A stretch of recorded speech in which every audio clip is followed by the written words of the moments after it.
चलो मैं तुमसे एक सवाल पूछता हूँ कि एक इंडियन लड़की है एंड उसको अपॉर्चुनिटी मिल रही है एक अट्रैक्टिव स्केल पे 7 आउट ऑफ 10 फॉरेनर लड़के को डेट करने की एंड सेम अट्रैक्टिव स्केल पे 7 आउट ऑफ 10 इंडियन लड़के को डेट करने की। सब कुछ सेम है। वो किसको डेट करेगी? मैं तुम पे छोड़ता हूँ ये चीज़, तुम कमेंट सेक्शन में आंसर कर देना। देखो मेरे क्लास में ना, मेरे कॉलेज की क्लास में दो लड़के हैं, ठीक है?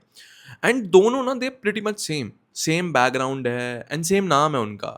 वेरी कोइंसिडेंटली उनका सेम नाम है, सेम बैकग्राउंड है and they look kind of average. दोनों एवरेज है, मैं नहीं बोलूँगा दोनों बहुत एक्स्ट्रा ऑर्डनरी है, नहीं, दोनों एवरेज है। तो उन दोनों में ना एक चीज़ डिफरेंट है, the game with the women. Take N H, दोनों का नाम एच है। तो जो फर्स्ट वाला एच है ना, उसके लिए बहुत आसान है लड़कियों से बात करना, उसके लिए बहुत आसान है लड़कियों से कॉन्वर्सेशन होल्ड करना, इनिशिएट करना, अपॉर्चुनिटीज लेना। तो सेकंड एच है, उसका जीरो फीमेल इंटरेक्शन है। इवन दो फीमेल उनसे सामने से बात करने आएगी, वो स्टिल कॉन्वर्सेशन होल्ड नहीं कर पाएगा। उसकी लाइफ में कुछ इतना एक्साइटिंग है ही नहीं कि वो कॉन्वर्सेशन होल्ड कर पाए, उसे कुछ बता पाए, कुछ वो अपनी इंटरेस्टिंग पर्सनैलिटी दिखा पाए, क्योंकि है ही नहीं। पूरी उम्र उसका जीरो फीमेल इंटरेक्शन था। तुम देखो, सेम कॉलेज है, स्टिल इतनी डिफरेंट अपॉर्चुनिटीज। वाई? बहुत सारे लोग होते हैं ऐसे, and I have pinpointed this 4 to 5 things. अगर तुम में ये चीजें है, you need to fix them as soon as possible. First point is adaptation. अगर तुम चीजों के साथ अडेप्ट नहीं कर रहे हो, you are gonna get fucked. एक एग्जांपल से समझो फटाफट। अगर तुम्हारा धंधा है, for example you have a business, and तुम मार्केट ट्रेंड को नोटिस कर रहे हो एंड यू आर सीइंग कि मार्केट में चेंजेस आ रहे हैं एंड तुम अपने बिजनेस को उस हिसाब से अडेप्ट कर पाओगे ताकि तुम प्रॉफिटेबल रहो। अगर तुम अडेप्ट नहीं कर रहे, you are resisting to change, तुम लॉस में जाओगे एंड तुम्हारा एक पॉइंट पे बिजनेस बंद हो जाएगा। Same with the personality. अगर तुम अपनी लड़कों वाली पर्सनैलिटी को, जो तुम लड़कों के साथ रह के करते हो बकचोदी अपने दोस्तों के साथ, वो सेम पर्सनैलिटी तुम लड़कियों को दिखाओगे, this is not very appealing. You are gonna get fucked and तुम्हें कभी भी कोई अप्रोचेस नहीं मिलेंगे, तुम्हारी फीमेल फ्रेंड्स कभी नहीं बनेंगे and you won't have opportunities. तो सेकेंड एज था, उसमें ये था resistance to change. You have to perform, you have to look your best, you have to perform your best in order to get female interaction. Second point is presentation. बहुत सारे लोग ना टिल डेट इस चीज़ को under estimate करते हैं कि how presentation effect are first impression. Let's take an example. तुमने मेरे को कहीं पब्लिक में देखा, मैंने फटी पुरानी टी शर्ट पहनी हुई है, मैंने निक्कर पहनी हुई है फटी पुरानी, एंड मेरे भाई पूरा सब कुछ, मैं अनग्रूम्ड आदमी है और मैंने चप्पल पहन रखी है फटी हुई सी अजीब सी। तुम्हारा क्या फर्स्ट इंप्रेशन जाएगा कि ये बंदा तो चूतिया है। बट फिर तुम गूगल पे जाकर मेरी नेटवर्थ देखोगे, ओ भाई ये बंदा तो भाई मल्टा बिलियनियर आदमी है ये तो, फिर तुम मेरी इज्जत करोगे, है ना?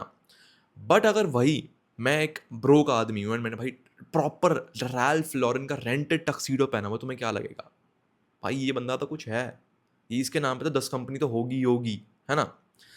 यू डोंट हैव टू, भाई इस चीज को अंडर एस्टिमेट मत करो कि how presentation effect are first impression. जो बंदा था ना एच, जिसने लड़कियों के साथ अच्छा करा था, he had a very few things in common. उसका हेयर कट अच्छा था, हमेशा क्लीन रहता था वो बंदा, कभी भी फालतू के बाल नहीं थे। उसका पॉस्चर बहुत अच्छा था, वो एक साइड पे कभी बैंक टांग के यूं नहीं चलता था। उसका पॉस्चर बहुत अच्छा था, वो basic hygiene, basic etiquettes, basic skin care को वो फॉलो करता था। एंड उसके बोलने का ढंग वो अच्छा था। ही प्रैक्टिस्ड दैट पेन रख के बोलना ताकि उसकी वोकल स्पीच क्लियर निकले। एंड जो सेकंड एच था, जिसके साथ जीरो फीमेल इंटरेक्शन था, उसमें एक चीज थी, ये सब तो मैं नहीं कर रहा, जिसको आना है वो खुद आएगी। आई लेजिट सेड, नहीं आएगी, जो करना है कर ले। कोई नहीं चाहता। अगर तुम विजुअली अपीलिंग नहीं हो, विजुअली तुम अपील नहीं कर रहे किसी को, दे वोंट कम। अगर लोगों को लग रहा है कि भाई हाँ ये बंदा अपनी लाइफ का ध्यान देता है, अपने अपने आप पे ध्यान दे रहा है, यानी चमक रहा है, ये अच्छी अच्छी चीज़ें पहन रहा है, अच्छे कपड़े पहन रहा है, मतलब इसकी लाइफ में कुछ अच्छा है, तो एक बार मैं भी आके देख लेता हूँ। अगर तुम्हारी लाइफ में कुछ भी, लाइक तुम विजुअली ही बेकार दिख रहे हो एंड भले तुम्हारी लाइफ इतनी हैपनिंग हो, no one would fucking come. Third point is upbringing. भाई देखो ये एक एनवायरमेंटल फैक्टर है, इसमें मैं तुम्हारे घर वालों की गलती निकालूंगा कि हमें ना बचपन से एक चीज़ बोल दी जाती है कि भाई लड़कियों से बात नहीं करनी, लड़कियां ना डिस्ट्रैक्शन होती है, अपने पढ़ाई पे ध्यान दो। इसका रिजल्ट क्या होगा? You will get guys who look average, इनको बेसिक एटिकेट्स नहीं, बेसिक उनको स्किन केयर या लुक्स के बारे में कुछ नहीं पता होता, एंड उनको लगता है कि वुमेन आर डिफरेंट स्पीसीज। वो वुमेन को इंसान की तरह नहीं, वो तो अलग ही स्पीसीज की तरह देखते हैं। एंड सडनली मैं तुम्हें बताता हूँ, अगर तुम्हारे घर में ये चीज़ हो रही है ना, थोड़ा सा रिबेल करो, talk to women. I am not saying भाई उनके प्यार में पड़ो, उनके पीछे पागल हो जाओ, पूरा दिन उन पर रहो, at least have a conversation with them. Because अगर तुम एक इन्वायरमेंट में कंफर्टेबल हो ना, फिर फॉरएवर तुम उस इन्वायरमेंट में कंफर्टेबल हो, भले वो इन्वायरमेंट कितना भी इंप्रूव हो जाए। लेट्स टेक एन एग्जांपल, मेरा घर है। अगर मेरा घर आज टूट के भैंचो एक बंगला बन जाता है तो मेरा घर ही ना, मैं कंफर्टेबल हूँ उस इन्वायरमेंट में। If I am comfortable with women from birth या अपने स्कूल से, I will be comfortable around women जब तक मैं मर नहीं जाता। It's that simple. जो फर्स्ट वाला एच था ना, उसकी स्कूल टाइम से बहुत अच्छे ग्रुप्स थे, स्कूल टाइम से वो लड़कियों से बात करता था, स्कूल टाइम से वो बात करता था। आई एम नॉट सेइंग वो प्यार में था, बात करता था।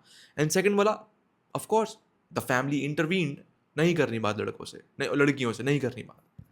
This is what you get if you don't talk to women. इसके बारे में बात करते हैं, which is the porn consumption. तुम मेट्रो में जाते हो, 6 out of 10 men they are porn addicts. 10 में से 6 बंदे पॉर्न एडिक्ट हैं। अगर तुम्हें नहीं चाहिए, अगर तुम नहीं मानते इस चीज़ को, तुम एक फीमेल फ्रेंड के साथ जाना, मेट्रो में जाना, एंड बस नोटिस करना कि कितने लोग, कितने बेवकूफ़ बुड्ढे उसको घूरते हैं। तुम्हें खुद दिख जाएगी वो चीज़, तुम अनकंफर्टेबल हो जाओगे। अब देखो, let's take an example of 2 versions of me. ये वाला वर्जन पॉर्न एडिक्ट है एंड ये वाला वर्जन पॉर्न एडिक्ट नहीं है। विजुअली डिफरेंस आ जाएंगे। अगर पॉर्न एडिक्ट वाला एक लड़की को देख रहा है, वो उसे क्रीप कर रहा है, उसकी आंखों में दिख जाएगा, उसकी वे ऑफ लुकिंग में दिख जाएगा। जो मुंह से लारें गिर रही होंगी ना, एकदम सेक्सुअल थॉट से बंदा भाग जाता होगा, वो दिख जाता है। एंड जो सेकंड बंदा जो पॉर्न एडिक्ट नहीं है, जिसकी एनर्जी, जिसकी प्रेजेंस बहुत काम है, वो जब उसे देख रहा होगा, he will be very calm and वो उसको क्रीप आउट नहीं करेगा। You have to fix your porn addiction habit. अगर तुम उसे फिक्स नहीं कर रहे, you won't have a real connection ever. You want to maximise your looks, start by skincare. And if you don't have any knowledge, click on the first link in the description. So keeping it short and simple, that's for this one.